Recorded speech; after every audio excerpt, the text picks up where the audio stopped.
지난달 제주 서부 해안가에 선박 한 대가 정박했습니다. 중국 칭다오에서 출발한 이 배에선 30대 중국인 2명이 내렸습니다.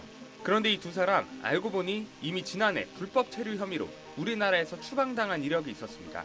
강제 출국을 당한 뒤 다시 제주도에 몰래 들어온 겁니다. 이 사실을 파악한 경찰은 지난 20일과 23일 두 사람을 출입국 관리법 위반 혐의로 검거해 구속했습니다. 경찰 수사 결과 이들은 현지 브로커를 통해 미입국한 것으로 드러났습니다. 30대 중국인 A씨는 1인당 3만 위안, 한국 돈으로 650만 원 상당을 성명 불상의 브로커에게 지급하고 미입국했다고 진술한 걸로 전해졌습니다. 실제로 경찰이 A씨의 계좌이체 내역을 확인한 결과 진술과 유사한 정황이 확인됐습니다. A씨는 브로커가 제주가 아닌 중국 현지에 있다고 진술한 걸로 알려졌습니다. 다만 함께 미입국한 또 다른 중국인 B씨의 경우 관련 진술이 일관되지 않아 경찰은 정확한 미입국 경위와 브로커 개입 여부 등을 수사하고 있습니다. 현지 브로커를 통해 중국인이 제주에 미입국하는 건 이번이 처음이 아닙니다. 지난해 9월 중국 장쑤성 난퉁시에서 제주시 한경면 용수리 해안으로 미입국한 중국인 6명도 현지 브로커에게 1인당 3만 위안을 지급하고 들어온 걸로 알려졌습니다. 이들은 앞선 2017년 무사증으로 제주도에 들어와 불법으로 체류하다 추방당했지만 고무보트를 이용해 다시 제주도에 들어왔습니다. 이 때문에 중국 현지에서 제주 미입국을 알선하는 브로커가 조직적으로 운영되고 있는 것 아니냐는 우려도 제기됩니다.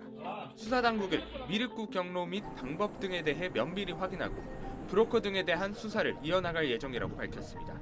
SBS 김지욱입니다. 지난 9월 고무보트를 타고 제주로 미입국했던 중국인 일당이 징역형을 선고받았습니다.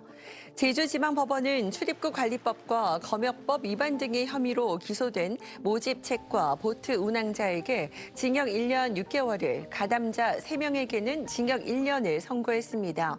또 공소 사실을 자백한 자금책에게는 징역 1년 6개월에 집행유예 4년을 선고했습니다.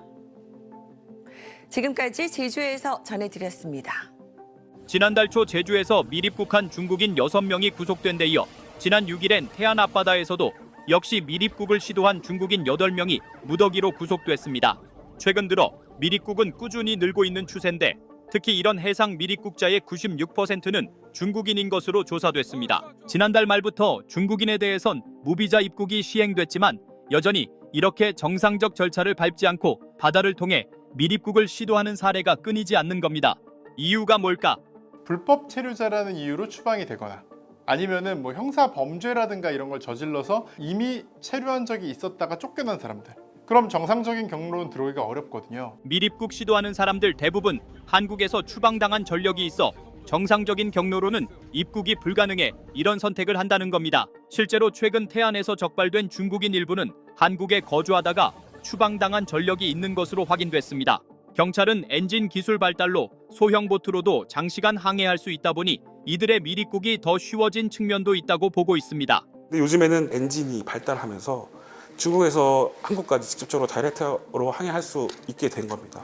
미입국 비용이 절감하는 효과가 있습니다. 문제는 이런 미입국이 각종 범죄로 이어질 수 있는 데다 미입국자의 경우 범죄를 저질러도 추적이나 검거가 어렵다는 겁니다. 무비자로 정식으로 한국에 들어오게 되면 공항이나 항만에 신고가 되기 때문에 일단 신원은 확보가 되는 것이죠. 미입국 했을 때는 기본적인 신상에 대한 데이터가 없는 거잖아요. 그러면 상당히 문제가 발생했을 때 추적하기가 어려워지는 걸 이용하는 것 같습니다. 사람이 미입국할 수 있다는 얘기는 마약이라든가 총기라든가 굉장히 위험한 물건들이 쉽게 들어올 수 있다는 뜻이기 때문에 다양한 문제가 있어요. 미입국자들은 국내에선 기본적인 신상 정보가 없는 이른바 유령 신분이기 때문에 이를 단속할 실효성 있는 대책이 시급하다는 지적이 나옵니다.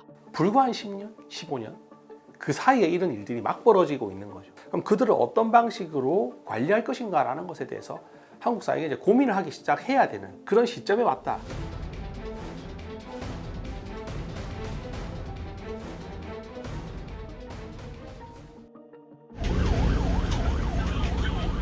보트 한 대가 빠른 속도로 물살을 가르고 현재 미식별 선박 지속적으로 정선면령 실시 중에 있으며 추적 중에 있음.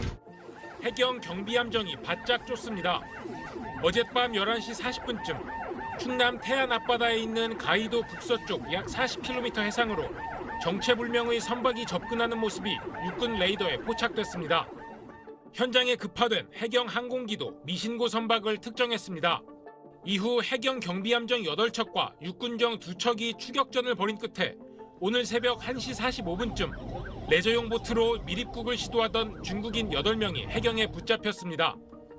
해경은 이들이 국내 불법 취업을 위해 미립국하려고 했다는 진술을 확보하고 출입국관리법 위반 혐의로 구속영장을 신청할 방침입니다. 고속도로를 달리던 차량이 갑자기 갓길로 방향을 틀더니 가드레일을 들이받고 화염까지 내뿜습니다. 어젯밤 10시 40분쯤 경부고속도로 신갈분기점 근처에서 서울 방향으로 달리던 승용 차량이 전복되는 사고가 났습니다.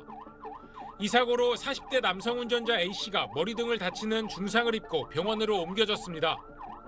경찰은 A씨가 음주 상태는 아니었던 걸로 파악하고 정확한 사고 경위를 조사하고 있습니다. 오늘 오전 11시 30분쯤엔 부산 기장군 도로를 주행하던 승용차에 불이 났다가 약 20분 만에 꺼졌습니다.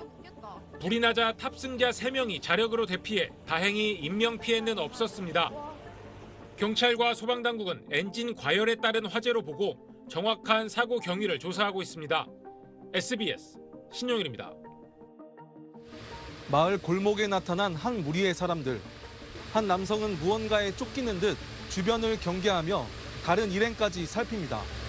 고무보트로 460km 바다를 이동해 제주로 미립국한 중국인들의 이동 모습입니다. 미립국자 6명을 전원 검거한 해경의 조사 결과 이번 사건은 4개월간 준비된 계획범죄로 확인됐습니다. 모집책을 중심으로 모인 이들은 1인당 400만 원씩 걷어 보트와 연료, 식량 등을 구입했고 특히 보트 조종과 자금 관리 등 구체적인 범행 역할까지 나눈 뒤 사고에 대비해 3명이 보트 운전을 할 수 있도록 연습까지 진행했습니다. 25년 5월경 미립국을 함께할 사람을 모집하는 광고글을 채팅방에 게시하였고 해안 경비를 뚫기 위한 치밀함까지 확인됐습니다.